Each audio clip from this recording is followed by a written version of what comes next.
back to the whole relationship between tawatur and qira'at, the problem was obvious for scholars. How do you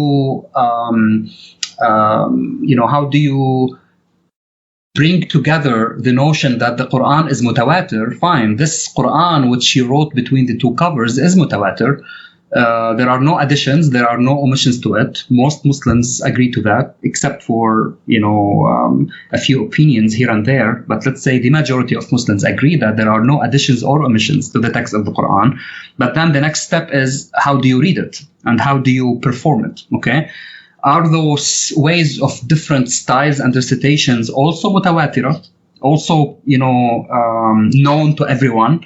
Are the 7 readings or the 10 readings of the Quran as absolute and authentic as the sun is rising from the east? And the answer was obvious to everyone, is no, it is not.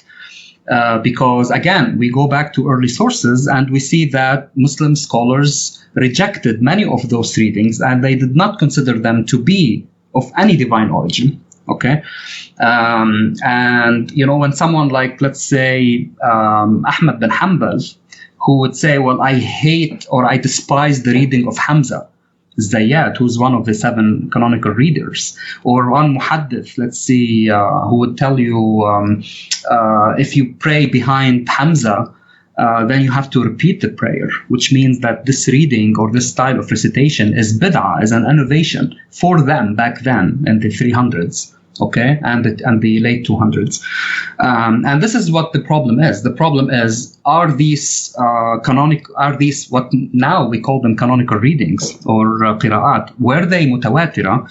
And for early people, they realized that they were not.